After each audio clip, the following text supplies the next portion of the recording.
Hey, hello to all my peeps in North America, the fabulous automotive aftermarket. Glad to have you all here. We have a great show today.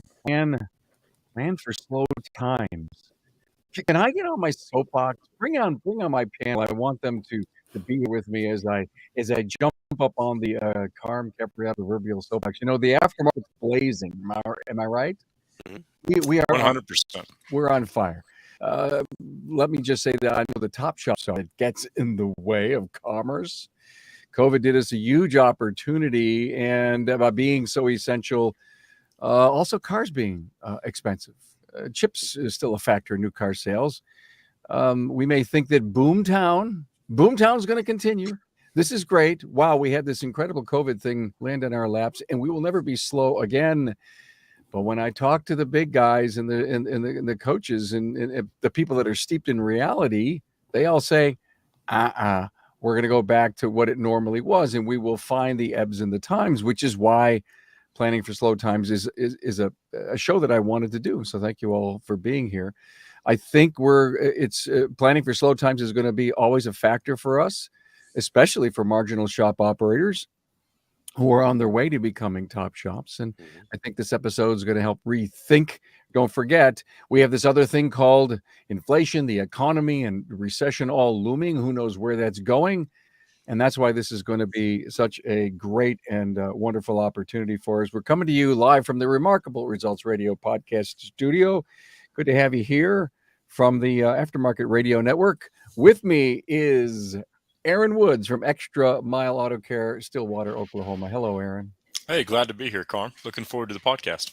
Good. And you're all my great friends, so I so appreciate you coming on and sharing. Also, Clint White is here, owner of Coaching with Integrity. Hello, Clint. Hi, Carm. Thanks for having me back. Glad to have you here as he's recovering from being a little ill this week. So thank you for being here. Just a little. Yeah.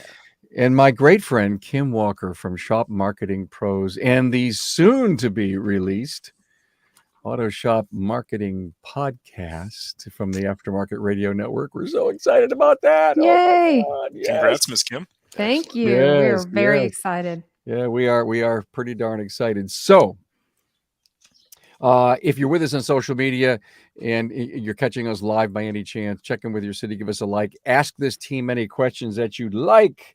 We sure do appreciate that. And, of course, the podcast comes to you courtesy of our great partners, and we'd like to give them a high five. Every minute of a tech's day impacts your profitability, so you want to track that time and make the most of it. Shopware's shop management software will give you transparency into each team member's performance.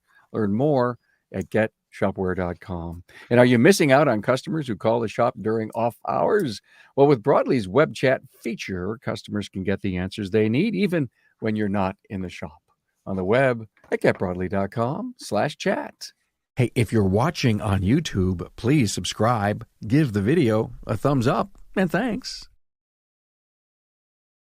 Hey, next week's Aftermarket Weekly, we're going out to actually West Seneca, the Buffalo, New York area, in my hometown, and visit my friend Scott Felser. That'll be next week. So look at gang, I'm excited, and look at that, Scott. Scott is with us. I just gave Scott a high five, and he just chimed up. Great. Look at Aaron. I want to start with you. You tell me, hey, Carm, there's this really cool, most important thing in my toolbox to help and manage slow days. What is it? Absolutely. I think, of course, we have to look internally as to maximizing what we have the potential to put out there. And that always, of course, starts with being proactive instead of a reactive standpoint. And so when a couple of the things that I think about when I think about being proactive in this type of approach is things that we have right here at our disposal. So our shop management platforms, how on top of tracking these visits do we have and the analytics that comes with our shop management system, but then also our CRM programs. How well are our CRM programs partnering up with us in managing these analytics so that we can get this information back out into the eyes of our customers of some of these, past needed services, brand awareness reminders, just that constant, every 6 to 8 months, that in front of each and every one of our customers. I think that's important, especially as we see the trends in the automotive aftermarket world of these vehicles.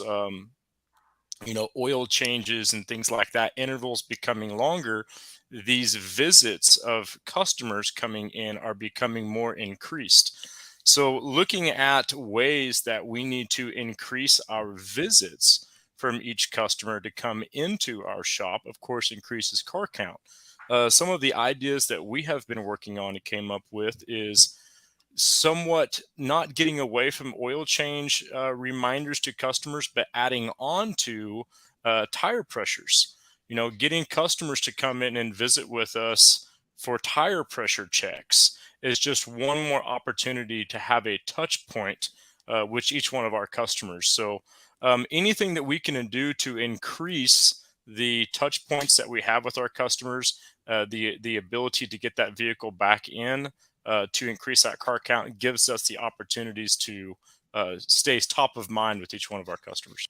That's such a great point. I would love to bring up something about tire pressure. Does every vehicle, Kim, the car that you own, on the dashboard, does it actually tell you the number of the tire pressure, or does it just tell you if you're good or bad?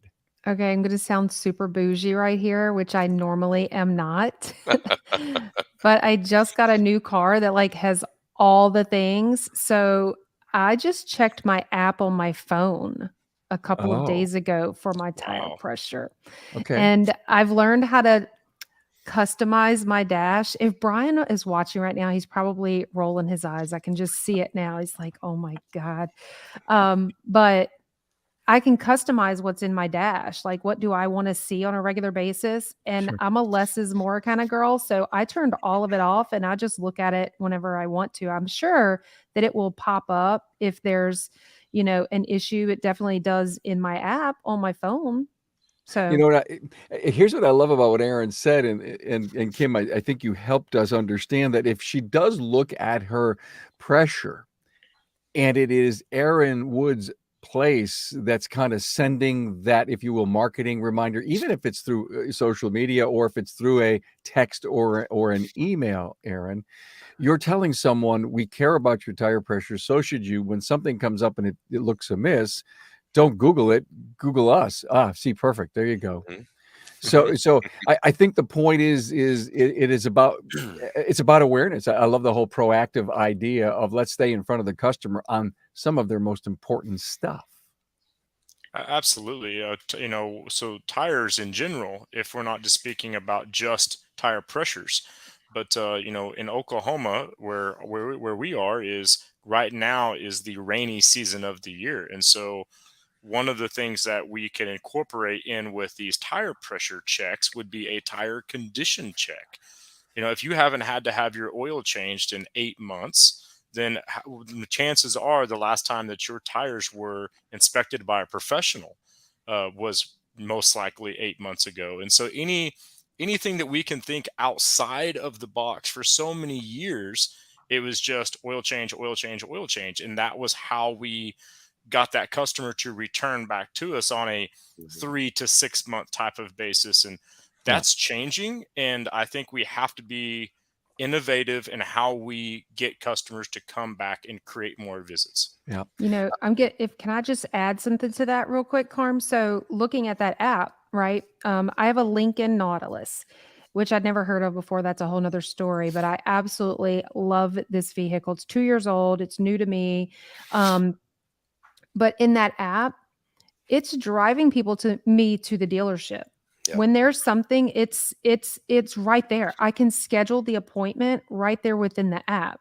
So speaking of staying in front of your customers and um, not getting complacent with, well, we have a great relationship with them. My customers love us so much. Well, you know how easy it is for me to schedule that appointment. It's good. That phone is probably going to alert me. Your tire pressure is low. It's got 14% oil life. So I know that I need an oil change soon. I can literally just touch a button and schedule an appointment. So yeah. that's why our independently owned automotive repair shops can't think, oh, well, I have a great relationship, they're going to come back to me, when if that hits me at the wrong time and I'm so busy, I'm just gonna, I mean, I'm not, but the average person may just say, all right, I'm not going to Aaron. I don't have time. I'm just gonna click here and schedule this appointment. So you have to stay in front of them.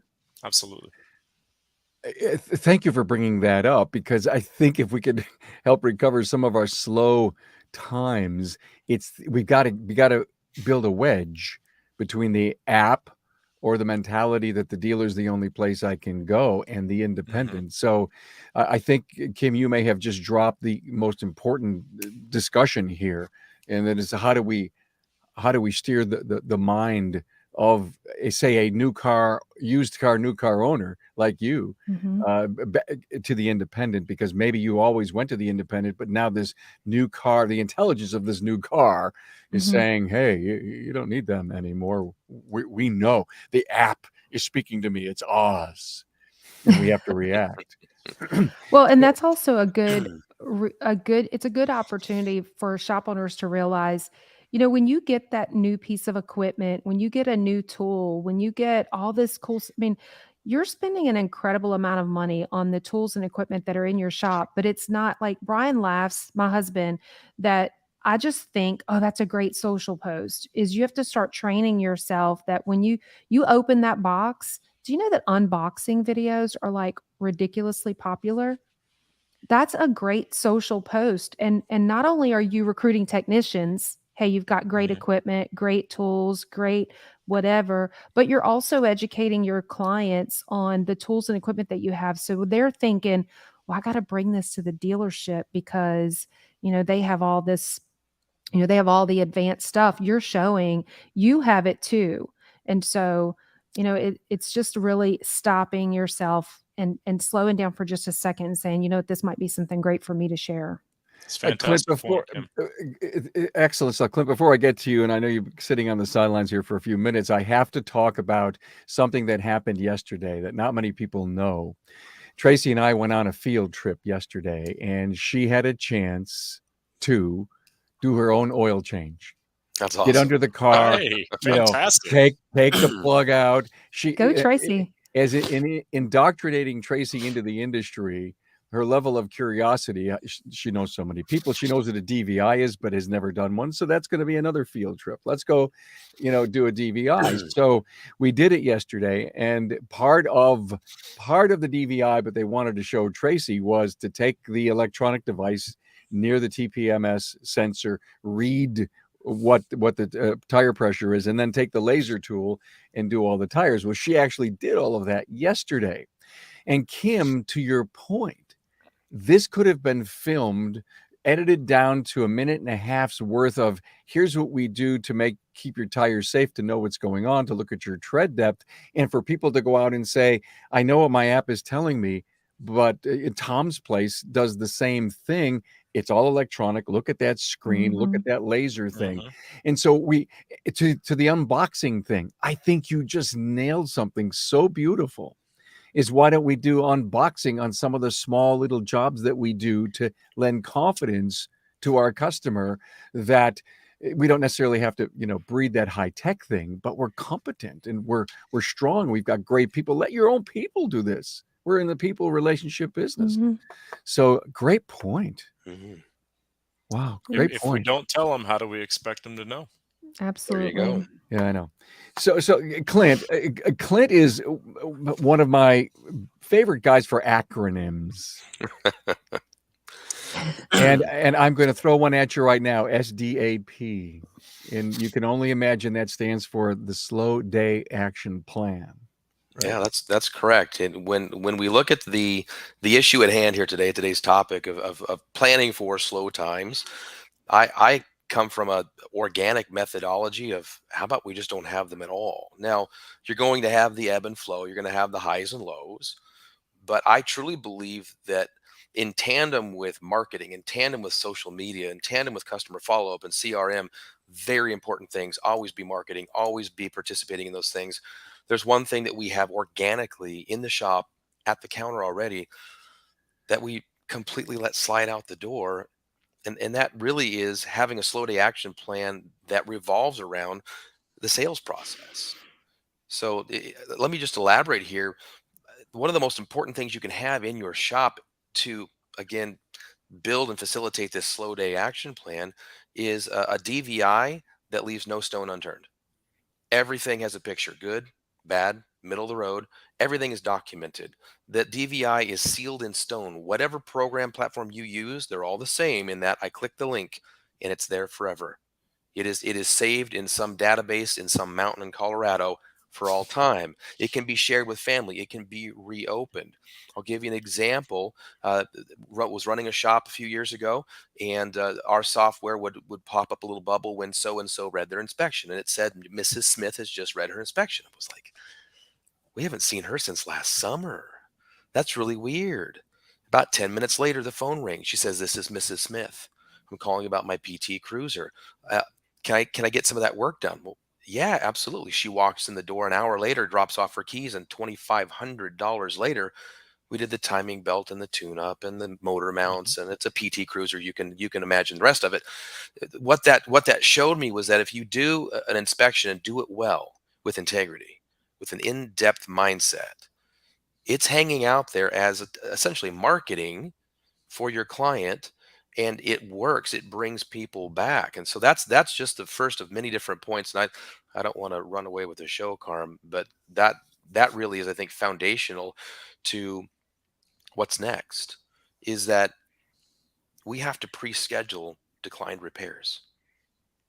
We spend a lot of money bringing in new clientele, right? We look at our customer attrition and, well, they're gone, let's get some new ones. And that's nothing wrong with that, but we lose sight of that market base that we have, the loyal, the tried, the true, the one that will get the notice on their phone that says schedule at the dealership.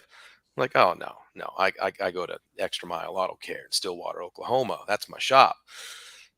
That client right there many times can't afford every dollar of the initial repair. And so, I'll give you I'll role play it for you, Mr. Customer. Your total investment today is $1,500 to restore your vehicle back to 100% safety and reliability, and we'll have it done for you by the end of the day tomorrow. Do you need to ride back when we're done? Customer says, I'd love to, only have $1,000 to invest, and so an improperly trained service advisor would say, well, okay, we'll do the 1,000. And he thinks to himself, I hit my ARO. I got my 1,000. I'm good. And then, well, we'll see you on the rest of it. But what we do is we violate the integrity of our shop by saying the rest of it, which on the inspection was red, it's needed today, as you can see. Well, we just let it go. And that right there is how we prevent slow days, by saying, Mr. Customer, I'll get started on the 1,000. Do you foresee having the financial resources in the next 90 days to take care of the last 500? As you can see in the inspection, it's still due today. I wouldn't feel comfortable driving any further than 2 or 3 months. And we pre-schedule a tentative appointment for those repairs, so that when the slow days happen, when will they happen? We don't know.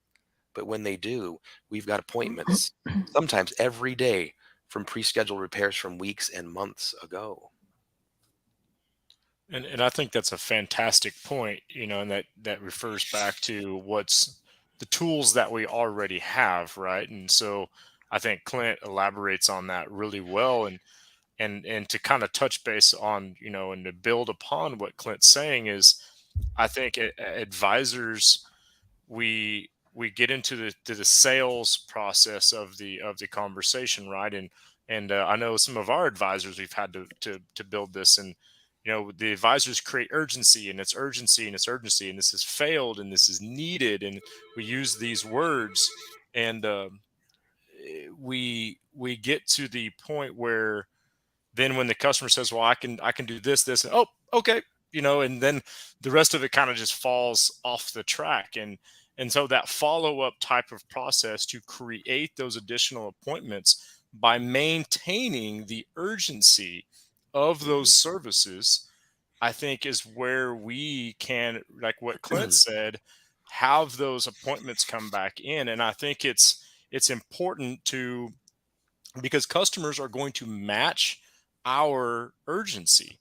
It's like we use the doctor analogy all the time. If you're at the doctor's office and doctor walks in and says, all right, we got this, and this, and you're like, okay, well, I got time to do this. Okay, yep, sounds good. Like if the doctor isn't giving us the urgency for those other needed items, then we're going to Yep. match that. Yep.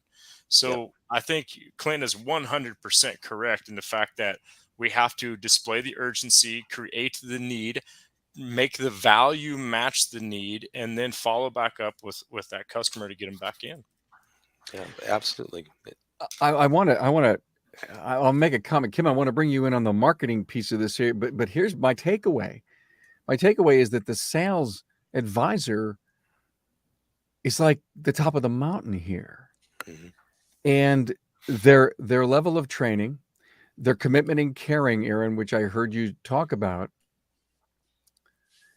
There isn't a customer that has declined work that doesn't lend itself to a slow day action plan.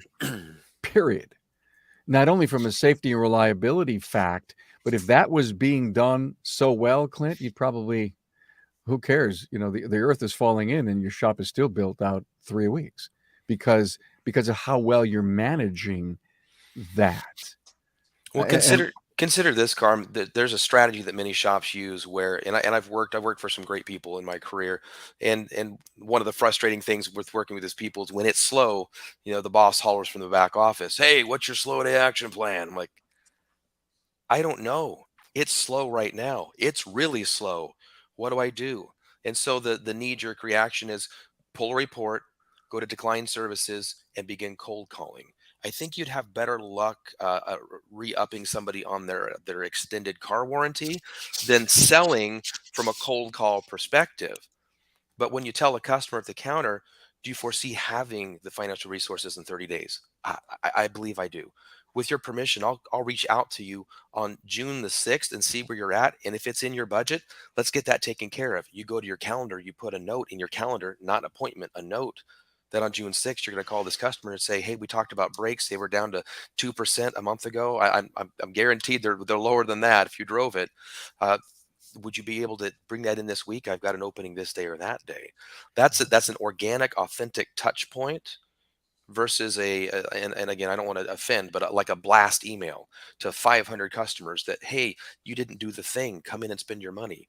That sometimes works. Not a huge return, but sometimes that works. I'm looking for something that's authentic and organic because, as we all know, we are in the relationship industry. Not We're not here to make money. We do that, and if you do it well, we're here to make relationships. And relationships require that we have empathy for the customer situation and that we navigate, guide, and walk them through this process of keeping their vehicle safe and reliable for as long as they choose to own it. Kim, I want to go to you next, but I want to stop and take a break. Give our sponsors again a high five. Okay, you just flipped through a pile of papers to find that invoice while your customer waits impatiently. Talk about a dumb use of your time. Hey, do you need a digital shop management system that makes you look smart? Well, I can guarantee you can find it at getshopware.com on the web. Hey, your shop is busy and keeping your customers on schedule is more important than ever. Broadleaf's features keep all your communication in one place so nothing falls through the cracks. On the web at getbroadly.com/chat. So, Kim, as I have so intently listened to Aaron and Clint, I started to think about you. You are an absolute genius and a marketing specialist. You and your husband, Brian. Uh, Tie marketing into a perpetual slow day action plan. Yep. So one of the words that I've heard a couple of times, and it's funny, this was a word that I threw out, but Aaron's the one who has said it today. And then I think I even heard Clint say it as well, and that's being proactive. Mhm. So I take this back to when we were shop owners, right? Brian and I owned a shop as well. And what I'm going to encourage you to do is to take the time to look at like a yearly view and plan and prepare for this, because there are some slow times that you can predict. Mhm. And what I mean by that is, in our situation, we came up to the month of October. We were in Apex, North Carolina, very close to Raleigh. And we realized every October we're slow. Why? What is happening? What in the world is going on? It was 2 solid weeks, but really stretched into 3 very slow weeks. And we were like, what is going on? And so we started looking at the numbers, digging in, and really trying to figure out what's this trend that every October is happening with us. And you know what it was? Is the craziest thing. The North Carolina State Fair. The North Carolina State Fair Mhm. every single year played a huge impact on us. And it got to be something that we could predict. We knew ahead of time, hey, October is going to be slow. What are we going to do to plan for that? And so planning, preparing, being proactive, like we keep hearing this word. And so what we started doing was literally working with our enemy, right? And so, not that the state fair was an enemy, but I mean, it was taking business from us. And so we started implementing something where if you scheduled, and we used all of our marketing efforts to educate people and let them know.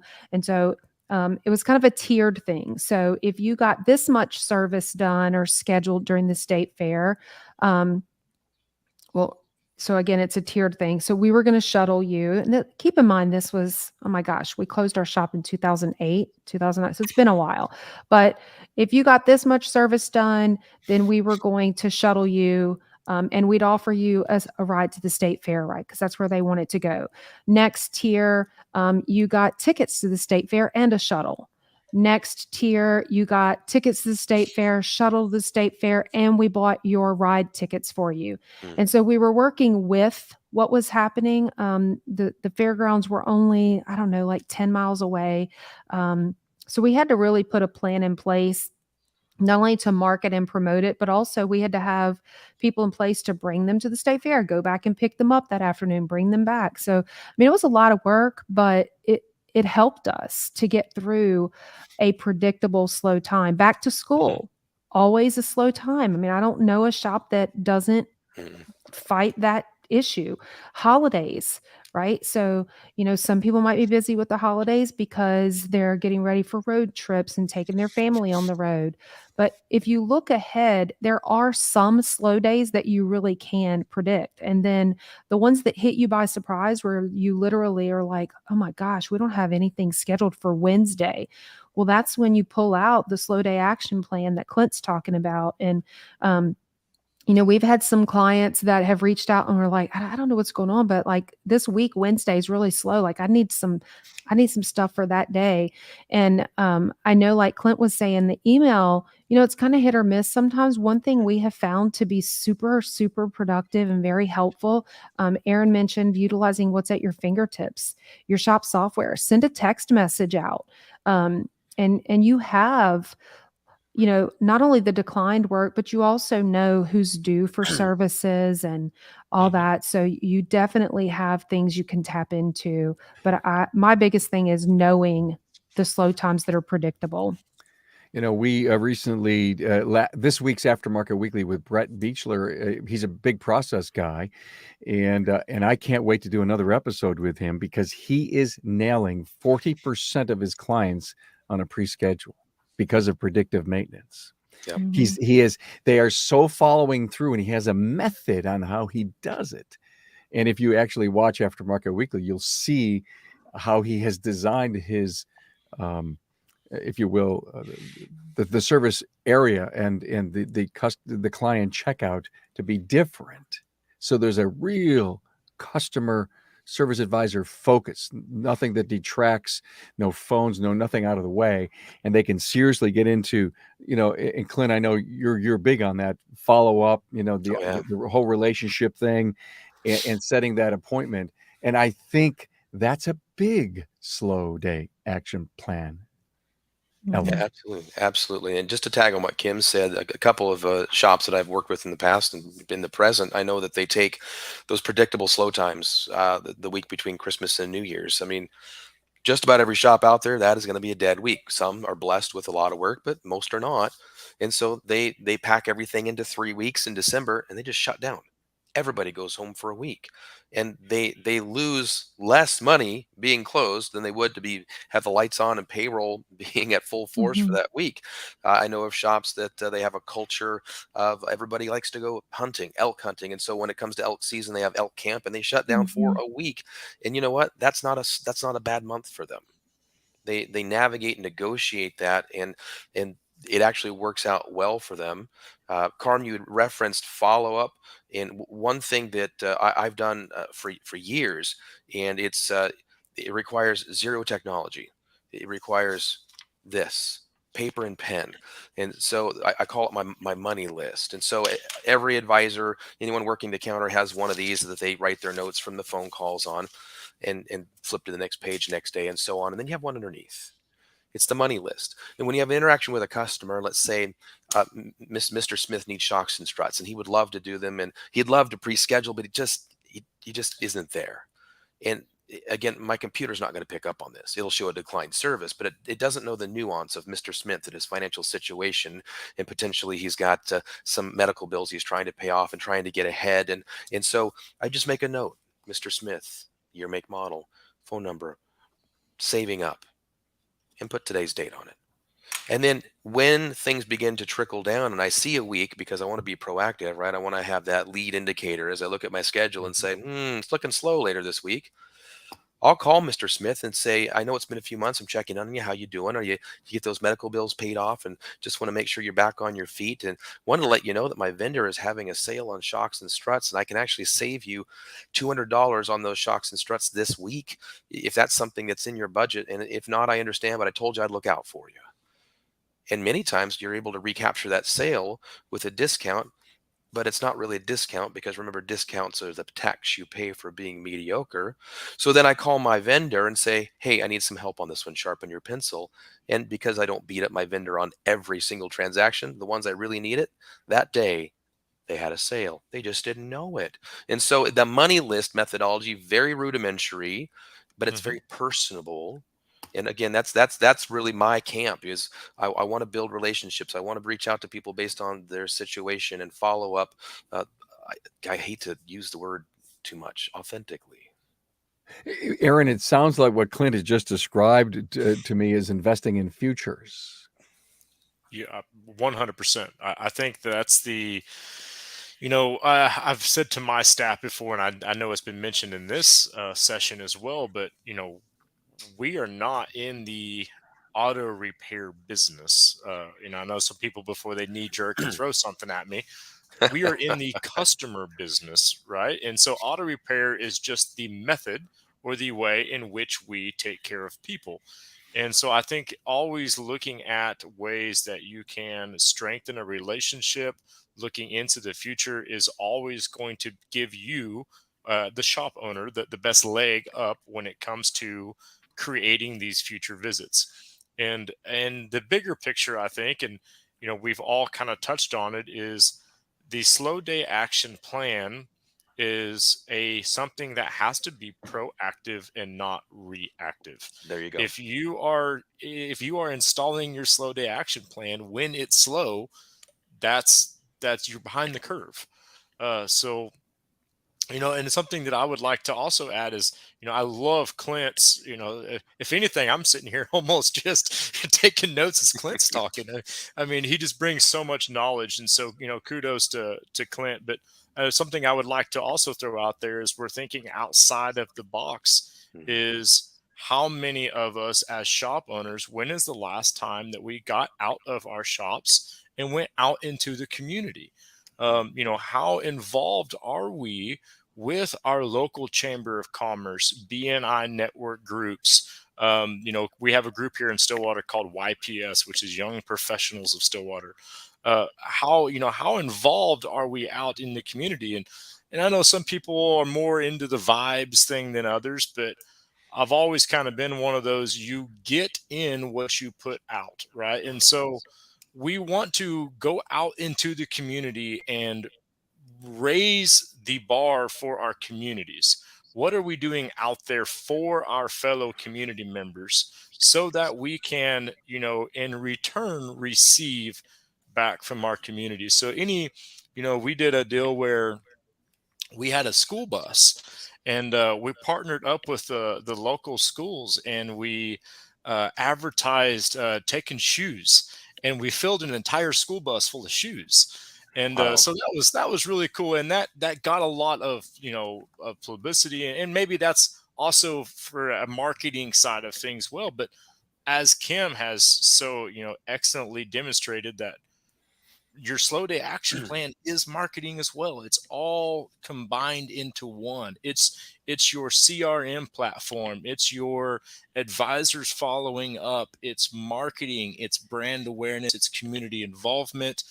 We can't just do two of the six of these things, right? It's an entire package that comes together that eliminates the slow days, because our slow day action plan is something that we focus on 365. Yeah, you're We owe it to proactive. our industry.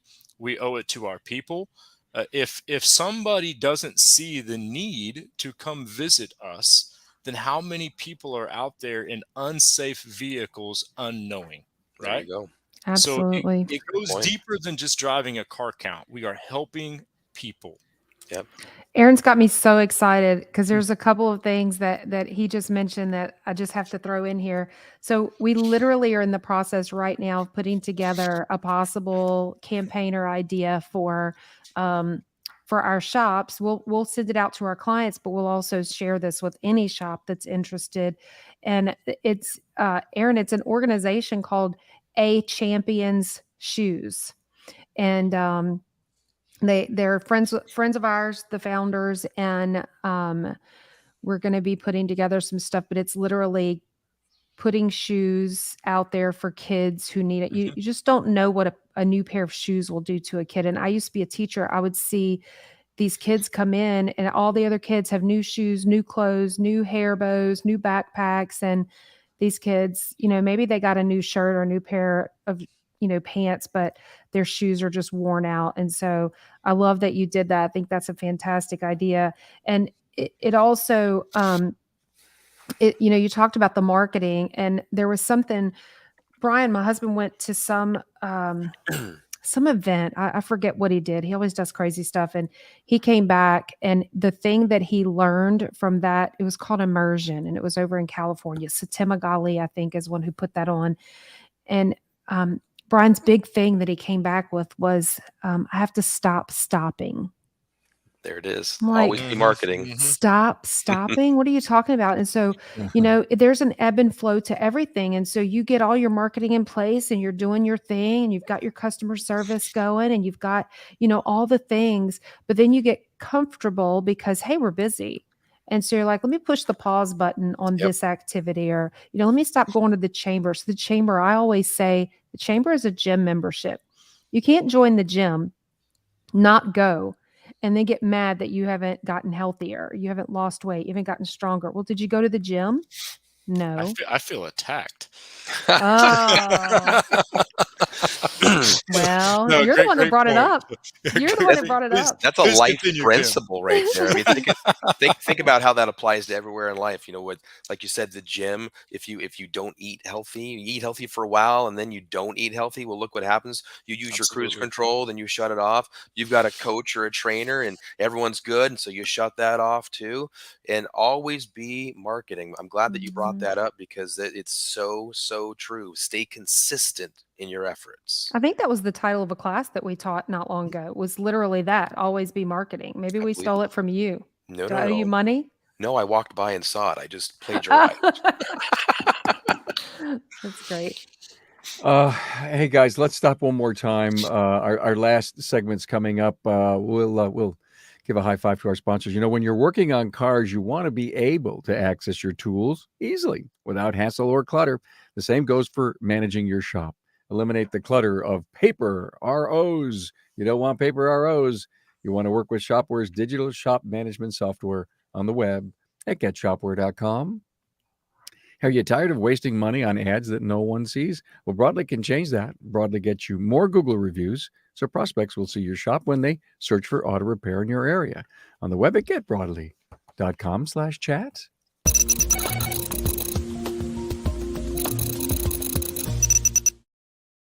Well, I think you nailed it, Kim. As far as something new for me to think about that, Brian came back to you with is stop stopping.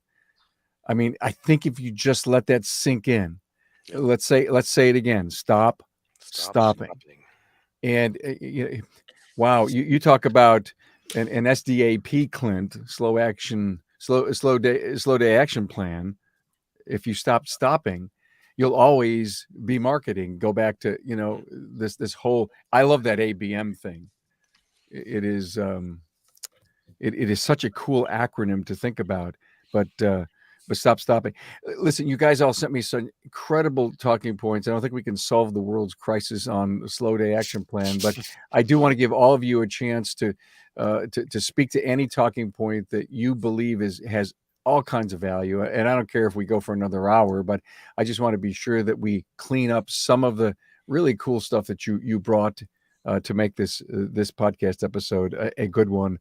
What we'll do is we'll do Aaron, then Kim, then Clint. So, Aaron, what else did you want to cover with us here today that we can help people understand that they always need to be marketing?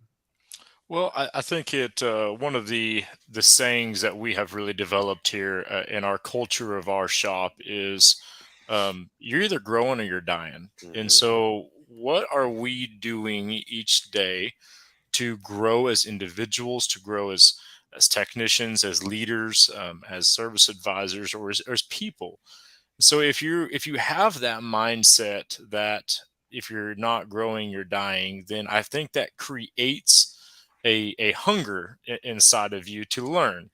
So I think one of the best things that I have had in my, short time that we've been established here is, peers, other peer-to-peer groups, 20 groups and things like that. And some of the best things that we have is to reach out to other colleagues in Mhm. our industry and find like for instance, in 2 months, I'm actually flying one of our technicians in a couple months. I don't know if two, but to a different shop. And I want them to walk through that entire facility and I want them to document what they're doing well. Because one of the biggest things that we can do is learn from each other. And if we have that mindset that what we need to always be doing is not stopping and learning from each other, then I think that we can pick up and continue to lift the entire industry up. And I think that's one of the things that we sometimes we get, and I'm guilty of it. I'm sure a lot of people listening today are doing the same, where it's like we get guilty of seeing our own shop and our own processes and our own slow day action plans and our own marketing strategies. And you get into somebody else's, start picking their brain, and some industry colleagues are visiting their shop. And you may find that there's a whole side of things that is working out there that maybe we didn't think about. Yeah. So, if I could leave with one message is it's either you're either growing or you're dying. So let's grow as an industry and go from there. Excellent stuff, Aaron. Thank you so much. And I love the idea that you're sending a technician out to visit another shop. Yeah, it's our shop foreman, and Okay. so All he, right. we always be refining our processes. Our workflow and our efficiency is always a huge thing. So we're always looking to improve workflow, efficiency, safety, things like that. So I think it's going to be a good visit. Good for you. We recently did, and I was just about ready to look it up. You're talking about visiting other shops. We had a great episode at Tunnel Academy 273. That was how many weeks ago? A couple of weeks ago we did, and that was the peer review where we actually captured a dialogue post tour. So, guys, what did you see, and how did you help? How did you help your fellow peer shop owner by what you saw at his place? Not only what you helped him with, but all the stuff you took back by observing how they run their business. So, thank you for that, Kim Walker. All right. I love that, what you were just talking about, Aaron. If y'all don't know, look up Nate Winston. I just met Nate within the last, I think, Carb, you probably have done a podcast with him. I've met him in the last couple of months, and he's been doing what you're talking about, going out and flying to different parts of the country and touring other shops. It's been really very cool to watch. I even told him I think you need to write a book about all of your visits and what you've learned, That'd but be a that's cool book. super cool. Yeah. Um, so I have kind of two takeaways that I really want people to hear, and that is um, to look back at what's working.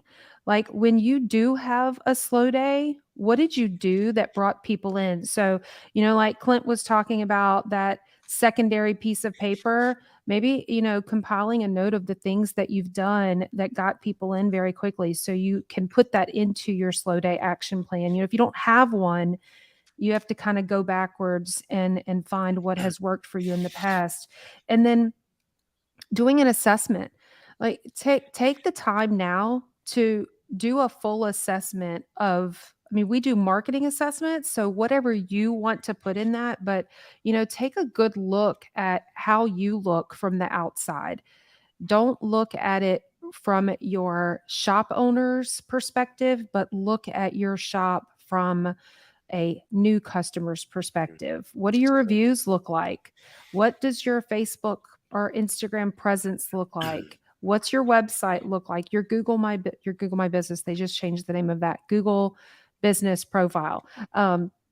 So really getting a good picture of your weak areas, your strong areas, and taking the time to strengthen those areas that you can.